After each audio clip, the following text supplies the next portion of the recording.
La carta a Tito del apóstol Pablo. Tito era un colaborador de Pablo. Él había participado en la ayuda que se hizo a los hermanos en Jerusalén cuando estaban en necesidad. También había sido, digamos, el mensajero que llevó instrucción de Pablo a los corintios, y parece ser que tenía responsabilidad en la iglesia de Creta. Entonces Pablo le escribe y le dice que lo deja en Creta para que corrija lo deficiente, para que ponga orden en algunas cosas. Y yo no me voy a extender mucho en compartir la palabra en esta mañana, entre otras razones porque Pablo es bastante coherente y algunas de las cosas que ya hemos visto con las cartas a Timoteo, pues también se las dice a Tito, porque el orden en las iglesias era más o menos el mismo, o debía ser igual. Lo que Dios espera del creyente es lo mismo. Y como debe funcionar una iglesia en un lugar o en otro, pues debe tener similitudes. Una de las cosas que me llama la atención, hermanos, y aquí quizá voy a ser un poco autocrítico con la iglesia evangélica, entre las cosas que dice que están deficientes, dice que lo deja en Creta, versículo 5, y establecieses ancianos en cada ciudad. Dice, así como yo te mandé. O sea, Pablo le mandó a Tito que estableciese ancianos en cada ciudad, en griego, en cada polis. Y hermano, teniendo en cuenta que los requisitos de un anciano no los tiene mucha gente, es una locura que cada localito o cada edificio que ponga iglesia tenga que tener anciano pastor, porque desgraciadamente no abunda tanto. Lo he dicho otras veces. Yo cojo en cualquier sitio, me alquilo un local, por pequeño que sea, me voy con mi familia, ya soy pastor. Y ahora voy a todos lados como pastor. No funciona así la iglesia de Dios. Tenemos que procurar ser bíblicos con las cosas. ¿La voluntad de Dios es un anciano como una especie de papa o pastor a nivel nacional en España? No. ¿La voluntad de Dios es una especie de pastor que gobierne toda Andalucía? No. ¿La voluntad de Dios es un anciano pastor? Recordad que las iglesias se reunían por casas. ¿En cada casa tenía que haber un anciano pastor? ¿Que sería algo parecido como aquí en cada local? No. Que estableciese ancianos en cada polis. Un consejo de ancianos en una ciudad. Y creo que ha sido uno de los grandes errores que hemos cometido la iglesia evangélica, entre otras razones porque ayuda, y hay más razones, una cosa así, una estructura así, ayuda a que pensemos más con concepto de pueblo y no con concepto de iglesia de barrio. Tenemos que pensar que no somos iglesias de barrio, que no somos religiones, somos pueblo de Dios. Y en esta misma carta vamos a ver que así lo dice el apóstol Pablo. Y creo, hermanos, no me voy a extender con esto, pero creo que ha sido uno de los grandes errores. Mi sueño en mi corazón, y creo que es conforme a la palabra de Dios, no sé si llegaré a verlo algún día, ni se ocurrirá, o vendrá el Señor antes, no lo sé. Pero es que por poblaciones razonables, donde haya una movilidad y una facilidad de atención, hubiera un consejo de ancianos para toda esa población, y no cada uno marcando su territorio. Aquí ninguno tenemos territorio, porque, como dice el versículo 7, dice, porque es necesario que el obispo o anciano sea irreprensible, y luego dice, como administrador de Dios. Aquí ningún pastor, ningún anciano, tenemos un terreno propio nuestro. Ni de gente, ni de lugar, ni de cuestiones materiales. Nuestra función es administrar las cosas de Dios. Yo mismo no tendría absolutamente ningún problema en personas que cumpliendo los requisitos que vienen en la Escritura, sin rebajas, porque vuelve a decir aquí, es necesario. ¿Recordáis que ya se dijo? Que ya lo dijo Pablo también a Timoteo. Es necesario, es que no es opcional, es necesario. Si a mí me faltan requisitos, yo no tengo absolutamente ningún problema en sujetarme a un consejo de ancianos, como dice la Escritura, dentro de la población donde vivimos. Porque lo que pone en marcha las iglesias, los ministerios y las cosas, en realidad es un equipo de diáconos fuertes, activos, con una vida santa y con los requisitos bíblicos también. Estamos para trabajar, no para tener gorras, hermano. Y creo, esto sería para hablarlo largo y tendido, que este ha sido uno de los grandes errores que hemos pagado muy caro. Muy caro. Claro, es más fácil disimular y hacerme muy bíblico cogiendo detallitos, ¿eh? Y no, porque la palabra dice y tal, y luego las cosas que son más serias, ¿eso dice? No, porque es que Dios ha utilizado también, y ya especulamos. Esto dice la palabra, y dice, ¿cómo te mandé? ¿Cómo te mandé? Pero bueno, en la medida de lo que el Señor nos permita, nuestras posibilidades, os puedo asegurar que en mi corazón está esta dirección. No es que yo quiera ser yo un anciano para una ciudad. Yo estoy dispuesto a sujetarme a quienes cumplan esos requisitos. Lo que más me importa es que las cosas sean conforme a la palabra. Y lo que el Señor nos permita lo intentaremos, ¿verdad? Ahora, las características que vuelve a dar de un anciano no las vamos a mirar, pero fijaos que aquí dice el versículo 7 soberbio. Un anciano no debe ser soberbio, un pastor no debe ser soberbio. Y aquí, concretamente, la palabra griega para soberbia no solamente tiene que ver con la arrogancia o con creerte tú algo, sino buscar agradarte a ti mismo. Y esto es importante, hermano.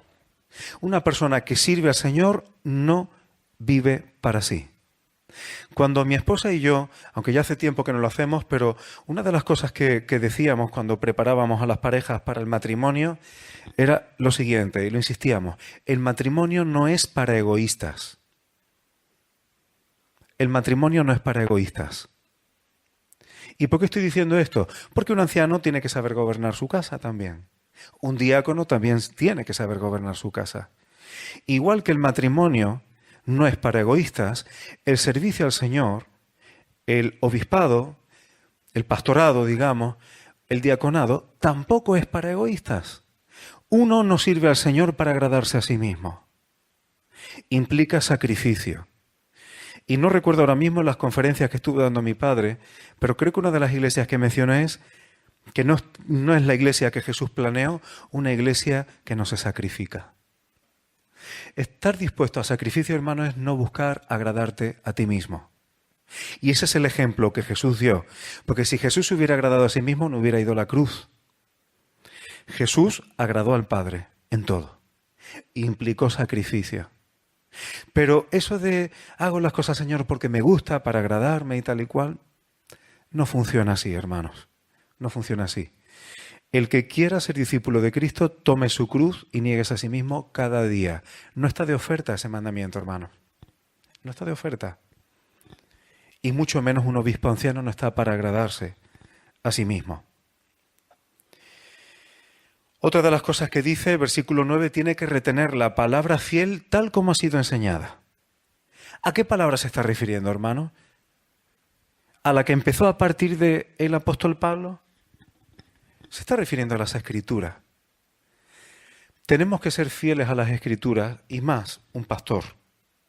¿Para qué? Para que pueda corregir, para que con sana enseñanza, y subrayo, algo sano es algo saludable, algo que produce vida. Solamente la palabra de Dios produce vida. La palabra de los seres humanos pueden llegar a ser muy bonitas, pero no te cambian. Yo he leído frases de gente, uy, qué frase más bonita y tal, pero ahora intenta vivir conforme a esas frases. No puedes. Pero la palabra de Dios tiene algo que, aparte de que pueda ser hermosa, aunque a veces nos escuece y nos señala, pero es que produce sanidad. Porque cuando somos capaces de sujetarnos a la palabra de Dios, es sano. Pero sano a todos los niveles, físicamente, mentalmente, espiritualmente. Produce vida. Eso es vivir. Eso es vivir. Y convencer a los que contradicen. Versículo 10. Hay aún muchos contumaces. Contumaz aquí se refiere a rebelde. Hay gente rebelde. ¿Y qué pasa? Que hablan lo de siempre, ya lo hablamos con Timoteo. Gente que se dedica a hablar cosas vacías que ni fu ni fa. Venga, vamos a hablar del sexo de los ángeles. Venga, y el que no diga que los ángeles son todos varones es un hereje. Somos la iglesia de los varones, de los ángeles varones. Los demás están todos equivocados. Y empezamos con doctrinas así. Exagero un poco, pero no tanto, ¿eh? No penséis que tanto. Y empezamos con doctrinas que ni fu ni fa. Que nos vamos a poner a ver ahora si las vestiduras del Señor Jesús son blancas o a lo mejor el borde es azul. Esas son cosas, hermano, que es lo que es independientemente de lo que opinemos. Lo que nos compete a nosotros es otra cosa y luego Pablo lo va a decir. ¿Qué pasa cuando se hablan vanidades, cosas que no llevan a nada? Engañadores, dice mayormente lo de la circuncisión. Tuvieron dos grandes problemas doctrinales la Iglesia al principio. Primeramente, los de la circuncisión. No todos eran judíos, pero muchos eran gentiles que se convirtieron al judaísmo. Por eso Pablo, no recuerdo si es en Filipenses, ahora mismo no estoy seguro, o en Colosenses, bueno, los llama perros. Perros no en el sentido ofensivo, sino que eran extranjeros. Y se hacían más papistas que el Papa. Y luego habla de fábulas judaicas. ¿Por qué? Porque si alguno le echa un vistazo alguna vez al Talmud, ellos tienen historias, algunas son bonitas, son muy raras, pero son historietas que se han inventado. Una vez se cuenta que el rabino tal estaba hablando con el otro rabino y pasó esto, y que si un árbol, que no sé cuánto, y que vinieran los pajarillos y tal. Se inventan cosas. Se inventan cosas. Y cuando uno se inventa cosas, al final termina, y Pablo lo va a decir después, creando mandamientos humanos y no de Dios. Y esa es de las cosas más peligrosas. Si las doctrinas son cosas que ni van ni vienen, que son cosas vanas, que no nos comprometen a nada, nada más que decir, pues vale lo que tú digas, y nos apartan de los mandamientos de Dios para seguir mandamientos de hombres, peligro, alarma. Ese es el verdadero peligro. ¿Y por qué enseñaban eso? Por ganancia deshonesta, porque les daban dinerito. Es una forma de decirlo, ¿no? Como va pasando el tiempo, me voy a saltar algunas cosas. Lo que acabo de decir ahora tiene que ver con el versículo 14. ¿Qué pasa con los que son así? Que la mente y la conciencia se corrompen. Cuando nos apartamos de la palabra, empezamos haciendo mandamientos de hombres y ya empezamos a manchar la conciencia con cosas que la palabra de Dios no lo dice. Pues un cristiano no debe tomar café, el café y tal. Y a lo mejor lo dices porque tú tienes un pasado de otro tipo de adicciones y al final te vuelves extremo. Y eso suele ocurrir cuando una persona viene de algo extremo. Pero a veces empezamos a inventarnos mandamientos que no, porque es que como dice que se sentaba alrededor de la mesa, pues cuando participamos de los símbolos tenemos que ponernos todo alrededor, porque si no ya no es bíblico. Y ya empezamos. Eso es lo que yo le llamo sacarle punta al lápiz. A ver quién es capaz de inventarse más mandamientos cuando no viene como mandamiento claro. Y a veces son cosas narrativas. Y eso destroza a la gente, hermanos. Eso destroza a la gente, pero ¿sabéis por qué? Es como el que se dedica toda su vida a ahorrar y cada vez que tiene monedita ahorra. Y cuando es mayor y quiere ver cuánto tiene, se da cuenta que todas las moneditas son de chocolate.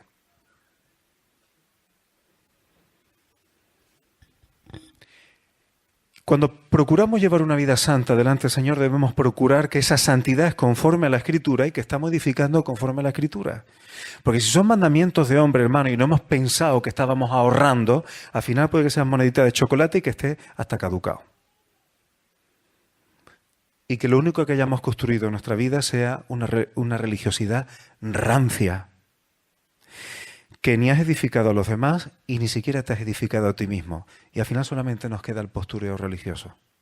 Esas cosas pasan, hermano, cuando sustituimos la palabra por cualquier otra cosa. Y una cosa, hermanos, es equivocarnos, y eso puede ocurrir. Pero que si metemos la pata sea una equivocación. Y no que por no reconocer que estemos equivocados en algo, nos mantengamos en un postureo. Porque eso sí sería hipocresía. Hay que ser humilde ante la palabra del Señor. Capítulo 2. Pero tú habla lo que está de acuerdo con la sana doctrina. Sana doctrina quiere decir una enseñanza saludable. ¿Cuál es? Lo acabamos de comentar. La palabra de Dios. Hablemos conforme a la palabra de Dios. Luego el apóstol Pablo va a dar una serie de recomendaciones o de consejos de cómo deben ser los ancianos. Yo entiendo que no solamente ancianos de autoridad en la Iglesia, sino también de edad y experimentados. Y voy a decir que sean sobrios, serios, prudentes, que sean saludables en la fe, en el amor, en la paciencia. Cómo deben ser las ancianas, que sean un porte reverente, que no sean calumniadoras. La palabra calumniar aquí significa en griego es diablo. Que no sean diablos. ¿Qué quiere decir que no seamos diablos? Que no seamos los acusadores de nuestros hermanos, que no seamos los que nos oponemos a los demás, que nos oponemos a los hermanos. Procuramos tener una enseñanza saludable para que la gente crezca, pero no somos los que nos oponemos hacia las personas. Eso significa no calumniadora. Que no se den al vino, maestras del bien, que enseñen a las mujeres jóvenes a amar a sus maridos, a sus hijos, es decir, la vida familiar. ¿Cómo es la vida familiar que dice la Escritura? Y que los jóvenes que sean prudentes. Esos son consejos generales. ¿Y cómo? Presentándote tú, versículo 7, en todo como un ejemplo de buenas obras. Es decir, que los demás aprendan de nosotros no solo por lo que decimos, sino por lo que ven. ¿Te consideras tú un ejemplo en el entorno en el que vives? ¿Puedes ser un ejemplo en el instituto, en la universidad? ¿Puede ser un ejemplo en el trabajo? ¿Eres un ejemplo cuando tienes que ir al ambulatorio y te tienen allí una hora esperando? ¿O la lías delante de todo el mundo? En cualquier ámbito debemos procurar, y eso es la eficacia del Evangelio y del Espíritu Santo, que podamos ser un ejemplo. No santurrones, no somos supermanes, pero sí ejemplo en cosas normales de la vida y en la enseñanza, con integridad y seriedad.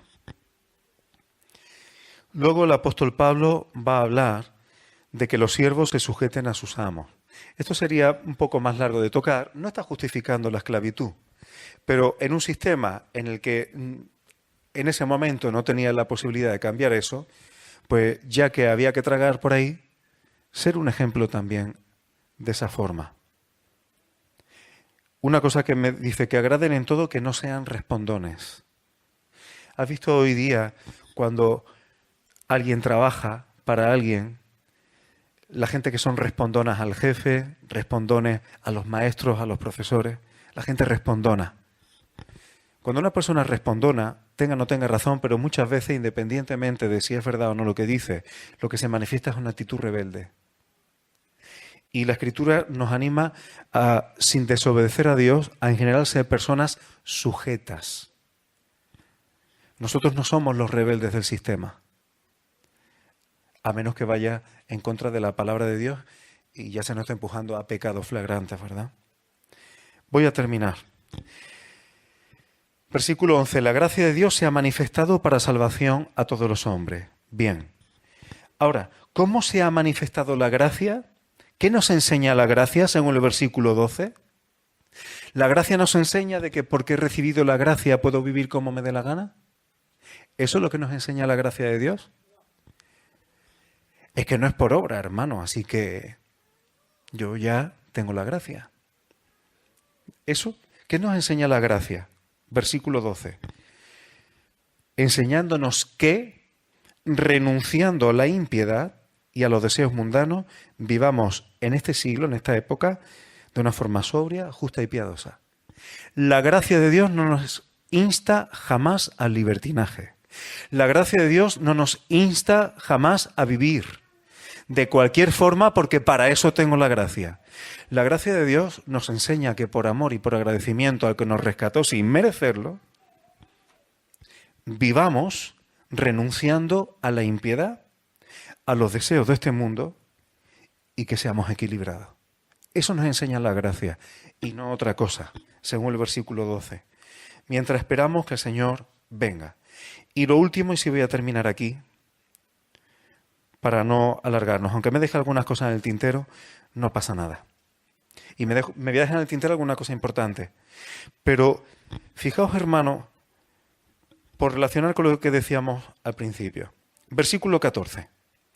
Habla de que Jesús se dio a sí mismo por nosotros para redimirnos ¿de qué? De toda iniquidad y purificar para sí un pueblo propio, no una religión propia, no una iglesita propia de un barrio. Un pueblo, tenemos que tener mentalidad de pueblo. Pertenecemos al país del Rey de Reyes y Señor de Señores. Pertenecemos a la nación del Creador de los cielos y de la tierra. Y es bueno, hermano, para la Iglesia tener una mentalidad de pueblo. Por eso tenemos comunión con las visitas, con los hermanos que nos visitan de otras congregaciones. Formamos parte del mismo pueblo. Por eso no nos importa trabajar, colaborar, nuestros jóvenes, nosotros, con hermanos de otras congregaciones. Hay que tener una mentalidad más abierta, hermanos, porque somos un pueblo. Un pueblo, no una pequeña manada aquí escondida, como si fuéramos el último reducto. No, hay más pueblo de Dios. ¿Y qué es lo que Dios quiere? Redimir a su pueblo de iniquidad. Eso ya lo ha hecho la sangre de Cristo. Pero yo sigo necesitando ser redimido de mi iniquidad. ¿O es que porque Cristo ya ha perdonado mis pecados, yo mañana no puedo meter la pata? Bueno, mañana, hoy. Entonces, el Espíritu Santo está para seguirme redimiendo de mis iniquidades, que por cierto, iniquidad generalmente, ahora mismo no recuerdo si aquí también suele significar anomía, es decir, sin ley. Y purificar un pueblo puro, y dice un pueblo propio. La palabra propio ahí en griego es un pueblo especial. Lo cantamos. Somos un pueblo de Dios, somos un pueblo especial. Eso significa propio aquí. Un pueblo especial. Y esto guarda relación, y esto ya sí es lo último.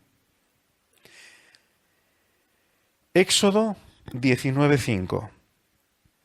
Ahora pues, si diereis oído a mi voz y guardareis mi pacto, vosotros seréis mi especial tesoro sobre todos los pueblos, porque mía es toda la tierra. Eso en Éxodo 19:5 estaba en el corazón de Dios. Eso en el año 2021 romano, casi 2022 ya, sigue estando en el corazón del Señor. Para eso nos ha redimido, para que sigamos siendo ese pueblo suyo, propio, especial, apartado de iniquidad para Él. Deuteronomio 7:6, y este es el punto final. Porque tú no pienses en religión, piensa en lo que está en el corazón de Dios, en pueblo. Eres pueblo santo para Jehová tu Dios. Jehová tu Dios te ha escogido para serle un pueblo especial, propio, más que todos los pueblos que están sobre la tierra. Esta es tu identidad. Esta es mi identidad. Esa es la obra del Espíritu Santo. Para eso vino Cristo, para que eso que estaba en el corazón de Dios siga siendo posible y nuestros pecados pasados no impidan el que podamos ser ese pueblo de Dios. Esa es tu identidad y esa es la mía, hermano. Bendiciones.